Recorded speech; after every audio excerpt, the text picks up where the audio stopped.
a forte redução do gasto, não obstante também a redução do gasto tributário e a contribuição do Sistema S, a análise indicou que nós necessitaríamos de novas fontes de receita. E aí se procurou focar em duas fontes de receitas. Uma fonte é o imposto de renda sobre o ganho de capital das pessoas físicas. Este é um imposto que será cobrado quando alguém aliena um bem. Você vende, por exemplo, você vende uma fazenda, você vende um sítio, das vendas, das alienações que foram sendo feitas durante o ano, você terá uma alíquota crescente. Repare-se que essa alíquota ainda é menor do que a alíquota do imposto de renda sobre, por exemplo, o salário. Quer dizer, quem recebe R$5.000 por mês ainda paga menos de imposto do que quem vende uma fazenda de 20 milhões ou vende um apartamento de 5 ou 7 milhões. Mas, enfim, se dá um centro de progressividade, que é um princípio constitucional, a este tipo de operação.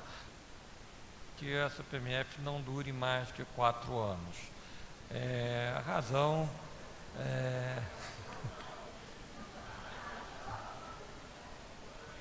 Olha, gente, olha só, isso aqui assim, a gente precisa fazer, não vamos nos esquecer também, tá certo, que a gente tem que também continuar se fortalecendo do lado fiscal. A gente perdeu o grau de investimento, porque teve gente que interpretou mal que a gente teria 3 anos de déficit. A gente está projetando superávit de 0,7.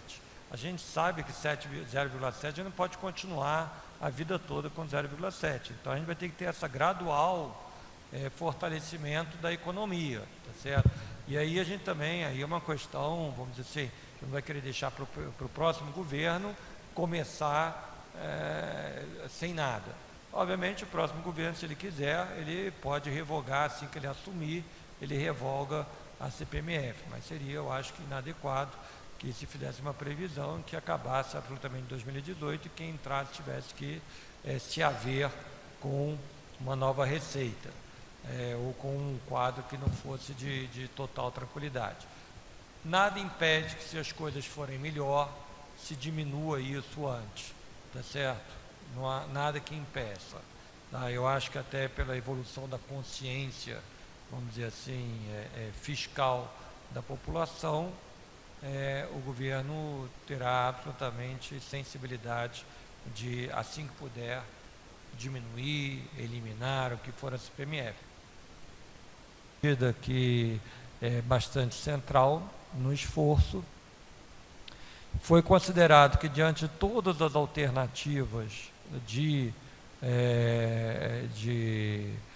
tributos, a prorrogação da vigência da lei original de 1996 da CPMF, seria o caminho que traria menor distorção à economia, seria o caminho com menor impacto inflacionário para se levantar uma receita deste vulto, seria também o mais distribuído, ou seja, esse é o imposto que, vamos dizer assim, incide tanto nas atividades de lazer quanto nas atividades produtivas.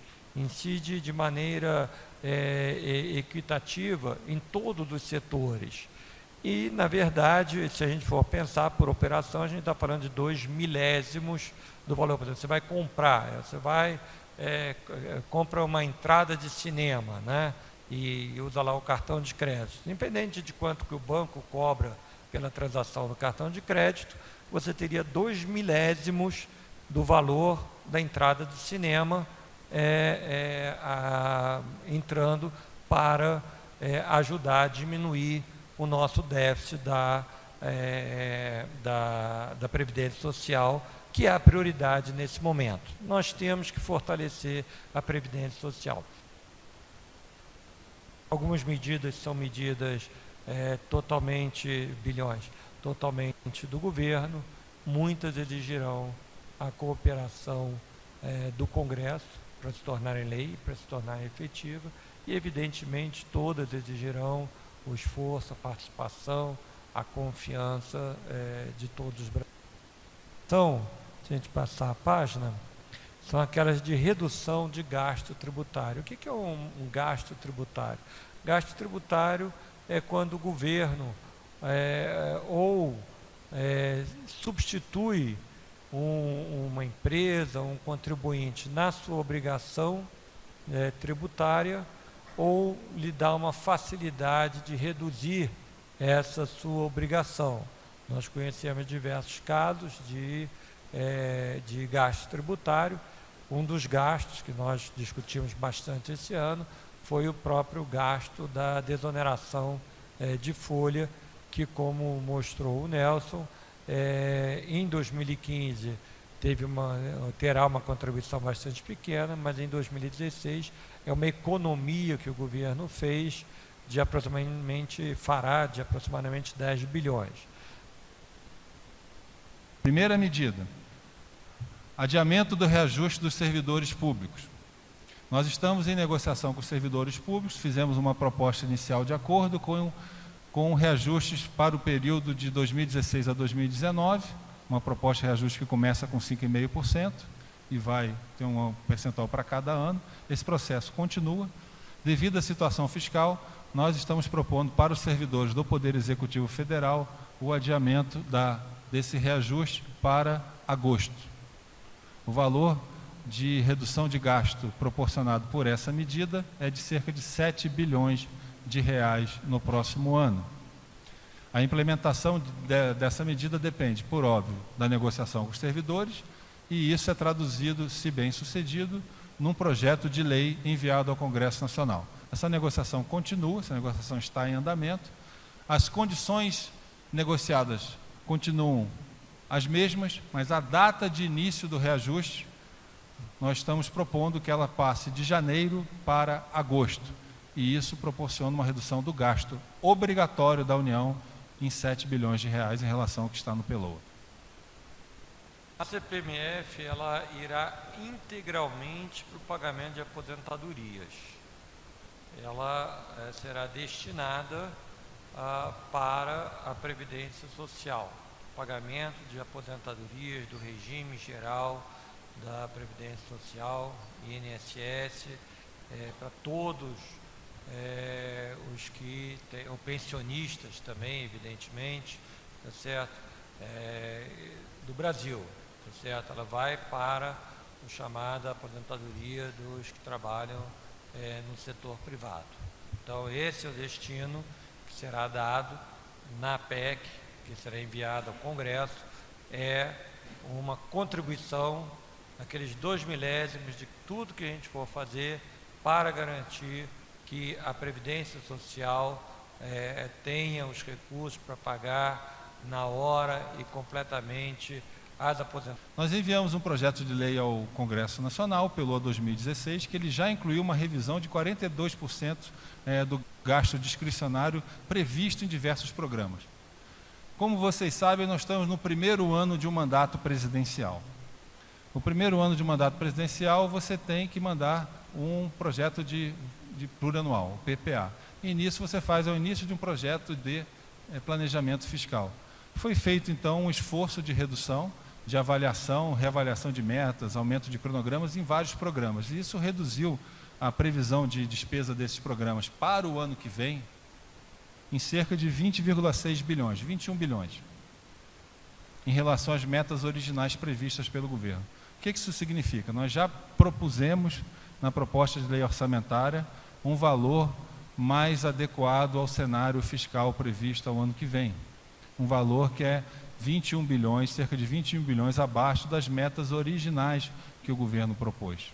Isso tem importância porque isso transforma o orçamento num orçamento mais realista e evita você chegar em situações como se chegou no passado, que você tem que contingenciar a própria estimativa de despesa que você envia para o Congresso Nacional. Nesse caso, é para a União. Por que para a União? Porque, como o ministro Joaquim colocou, e também está nas projeções do déficit, nós temos uma elevação muito grande do déficit da Previdência prevista para esse ano e para o ano que vem. Porque você tem uma desaceleração do nível de atividade, então a receita não está crescendo como se previa anteriormente, e a despesa continua crescendo porque grande parte dos benefícios é vinculada ao salário mínimo e tem a própria demografia. Então, essa proposta de elevação temporária da tributação através da CPMF é uma espécie de travessia desse período. Por que para a União? Porque quem arca com a Previdência Social é a União. Quem arca com esse déficit de mais de 100 bilhões de reais é a União. Então, por isso que nós defendemos que isso seja, esse percentual de 0,2 seja canalizado para o Poder Executivo Federal e isso seja utilizado para suportar essa elevação desse déficit nesse período, enquanto nós construímos as propostas para a Previdência. Qual a garantia que nós vamos construir propostas para a Previdência? A garantia, eu acho que a gente já demonstrou quando nós enviamos, no início desse ano, uma MP para revisar as regras de pensão por morte e revisamos as regras de pensão por morte. Nós já enviamos medidas ao Congresso, enfrentamos esse debate, ajustamos nossas propostas às sugestões, às demandas dos congressistas.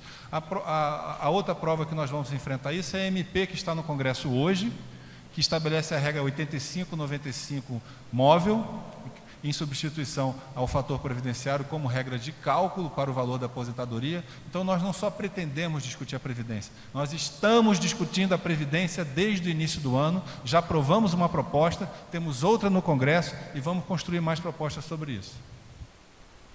O fiscal feito nesse ano, ele representa um valor total de 134 bilhões de reais. 134 bilhões de reais é o valor total das medidas que já foram adotadas. Isso corresponde a um esforço fiscal de 2,3% do PIB. Essas medidas envolveram tanto uma redução de despesa discricionária, foi feito inicialmente um contingenciamento de 69.900, depois um outro contingenciamento adicional de 8.600, e nesse ano nós reduzimos nossa previsão de concursos públicos em relação ao que estava inicialmente previsto na lei orçamentária. Então, só de despesa discricionária foi uma redução de 82 bilhões e 600. Houve também medidas na despesa obrigatória, né? Houve as aprovações das MPs do FAT e do INSS, houve a mudança de cronograma no pagamento do abono salarial e a diminuição do repasse às contas de energia. Esse grupo de ações e medidas discricionárias somou quase 26 bilhões.